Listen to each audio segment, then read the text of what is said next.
parmi les vivants aujourd'hui et d'être à notre rendez-vous. Alors, disons merci à notre Créateur pour la grâce de vie qu'il a une fois de plus renouvelée en nous. Confions-lui ces moments que nous allons passer ensemble afin que lui seul puisse prendre le contrôle de ce message, cette connaissance que je voudrais partager avec vous. Alors, gardez l'écoute.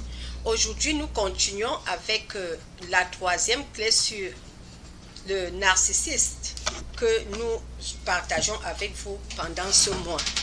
Alors, aujourd'hui, nous allons partager avec vous sur ce qui caractérise les narcissistes, mes perles. Et comme je l'ai dit, les recherches se poursuivent encore parce que les chercheurs n'ont pas encore stabilisé vraiment ou n'ont pas fini avec les recherches sur cette catégorie de personnes. Mais ce que je partage avec vous, c'est déjà le fruit, le résultat de quelques recherches qui ont été faites. Alors aujourd'hui, je vais vous aider à déceler ou bien à reconnaître qui sont cette catégorie de personnes qu'on appelle des narcissistes. Qu'est-ce qui les caractérise? On ne peut pas généraliser, mais si vous voyez déjà, vous voyez 2, 3, 4 de ces qualités, de ces adjectifs, il faut les appeler ainsi en quelqu'un, prenez un peu du recul maintenant s'il faut vous énerver ou bien pour pouvoir aborder la personne parce que vous savez déjà ce que c'est que cette catégorie de personnes. Et je vous ai dit, mes perles, on ne naît pas narcissiste, on le devient en fonction du cadre, du milieu où on a grandi, de la souffrance ou de l'excès de facilité qu'on a connu dans l'enfance. Alors c'est de ça qu'il s'agit.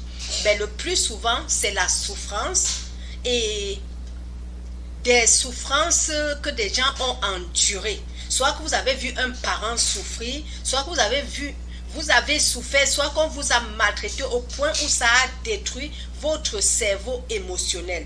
Parce que ces gens-là, je vous ai dit dans la première vidéo, leur cerveau, leur côté intellectuel est tellement développé. Mais ce qui est détruit en eux, c'est le côté émotionnel de leur cerveau. Ils raisonnent bien, mais tout ce qui concerne l'émotion ne leur dit plus rien.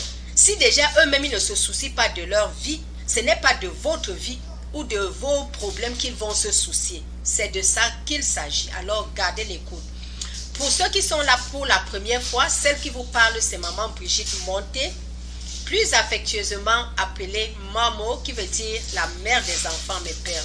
Vous êtes tous mes enfants et votre maman est là pour vous aider à ne pas commettre les erreurs que nous autres avions commises par le passé. C'est pour ça que quand je constate certaines scènes dans la société, je fais des recherches dessus pour venir vous signaler, vous aider à ne pas commettre les mêmes erreurs. Donc pour moi, je suis là comme éclaireur pour vous aider, mes perles, à marcher sur le bon chemin. Donc c'est ça mon objectif. Ma mission ici aussi, c'est de vous aider à comprendre l'importance qu'il y a entre une bonne nutrition et la parole positive. Parce que quand nous avons une bonne nutrition associée à la parole positive, l'ensemble de cela nous donne le bien-être. Et c'est ce bien-être que je voudrais voir en chacun et en chacune de vous, mes perles. C'est pour cette raison que votre maman est là. Alors, sachez que vous êtes au bon endroit. Alors, le titre de notre vidéo d'aujourd'hui, c'est « Comment reconnaître un narcissiste ?»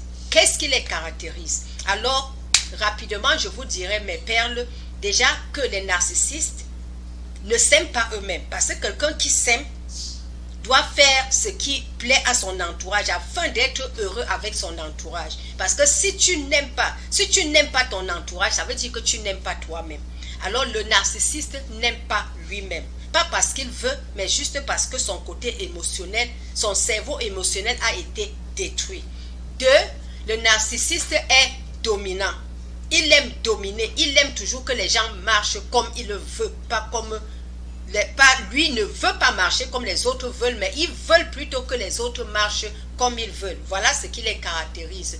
Les narcissistes aiment contrôler les autres, mais n'aiment pas être contrôlés. Un autre truc, c'est que les narcissistes veulent tout savoir des autres, mais ne vous permettent pas de savoir ce qui se passe dans leur vie. Ils ont l'oreille pointilleuse pour comprendre tout, fouiller dans votre vie, savoir tout ce qui se passe dans votre vie. Mais à leur niveau, ils vous cachent tout ce qui les concerne. Ils vous disent que vous n'avez pas besoin de savoir, vous ne lui posez pas ce type de questions sur sa vie privée. Ils sont manipulateurs. Ils aiment paraître. C'est ça les narcissistes. Pas dans leur maison, mais à l'extérieur. À l'extérieur, vous les regardez, vous allez les envier. Si c'est un directeur, vous allez croire, oh, qui me donne cet époux. Mais dans leur propre maison, ils ont un autre personnage. Ils aiment prendre l'avantage des autres. Donc un narcissiste n'épouse pas une femme qu'il reconnaît, qui a certains charismes. Quand il sait que tu sais qui tu es et tu sais où tu vas, le narcissiste ne peut pas te prendre comme épouse parce qu'il sait qu'il ne peut pas te dominer. Ils aiment les gens qu'ils peuvent mater. Ils aiment les gens qui peuvent détourner facilement leurs idées de leurs projets. C'est ça le narcissiste, parce qu'il sait qu'il te domine pour mieux te contrôler. Il te domine pour mieux t'utiliser à ses intérêts. C'est ça le narcissiste. Qu'est-ce que nous pouvons encore dire des narcissistes? Ils aiment des punitions passives. Donc ils peuvent te tuer sous silence, parfois avec des paroles méchantes. C'est ça le narcissiste. Il aime te voir souffrir. Quand tu souffres, c'est ça qui fait sa joie. Tant qu'il a déjà décelé que voilà le côté que je tiens en elle pour la faire souffrir, pour le faire souffrir, le narcissiste va toujours revenir sur ce côté-là pour vous nuire. Alors c'est pour cette raison, ils aiment dégrader les gens, ils aiment vous rabaisser.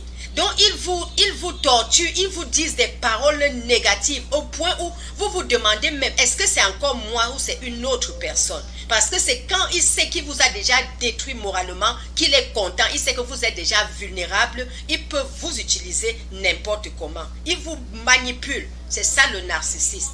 Alors, mes perles, voilà l'une des raisons pour lesquelles je vous dis toujours que chacune de nous doit faire un effort pour non seulement se connaître, mais investir sur elle-même avant de s'engager soit dans une relation ou bien dans un mariage. Parce que quand tu sais ce que tu veux, tu sais pourquoi tu es sur terre, tu sais où tu vas, tu rencontres quelqu'un, vous êtes encore des copains, copines, tu causes avec lui, il écoute ce que tu lui dis, mais lui ne te dit rien de sa vie. Ça, c'est déjà un premier signe. Il ne t'introduit pas, il ne te parle pas de sa famille. Par exemple, leur famille a peut-être un WhatsApp général comme ça là. Il ne t'introduit pas dans ce WhatsApp. Mais lui, il est par exemple, le WhatsApp de ta famille. Ça c'est un deuxième signe. Et si lui, il veut savoir tout de ta carrière, comment ça te passe dans ton boulot, et lui ne revient jamais partager avec toi ce qui se passe dans son boulot, ça c'est des signes. Quand il ne veut pas que tu lui poses des questions sur sa vie privée, il ne veut pas que tu lui poses des questions s'il n'était pas là hier. Qu'est-ce qui a fait qu'il ne soit pas là? Il n'a pas d'explication à te donner, mes enfants. Ça, ce sont des signaux qui vous alertent que là où vous êtes en train d'aller, s'il fait ça pendant que vous êtes dans les fiançailles ou bien dans les copains-copines, sachez que dans le mariage, ça va être 10 fois plus. Alors, si vous savez que vous ne serez pas à la hauteur, ne vous engagez pas dans ce type de relation parce que vous allez mourir à petit feu. Et non seulement ça, vous n'allez pas jouir du mariage, mais vous serez en train de chercher la face de Dieu dans toutes les églises parce que vous voulez l'assistance. Alors, que le Saint-Esprit nous accompagne, que la lumière divine nous éclaire et que le Dieu de grâce nous aide toujours à reconnaître si celui-ci vraiment est fait pour moi ou il n'est pas fait pour moi. Parce que Dieu nous dit qu'il ne peut pas nous donner un fardeau que nous ne pouvons pas porter. N'allons pas forcer quelque chose juste parce qu'il a un niveau intellectuel, juste parce qu'il est beau, juste parce qu'il est bon au lit, juste parce qu'il sait faire l'amour. Non, allez au-delà. Alors, parce que quand vous voulez voir vos intérêts seuls, vous vous limitez peut-être au sexe qui vous plaît seul. Vous vous limitez à sa beauté qui vous plaît. Pensez aux enfants qui vont naître dans cette relation-là. Ces enfants risqueront aussi pérenniser ce que vous êtes en train de subir. Parce que le narcissisme, comme je vous dis, on ne naît pas avec, mais on le devient à cause de la souffrance. Alors que le Saint-Esprit nous accompagne, que la lumière divine nous éclaire, et que le Dieu de grâce nous accorde toujours sa chance de ne pas nous engager dans de telles relations. Bon début de semaine et dans la paix. Je vous aime. Bye.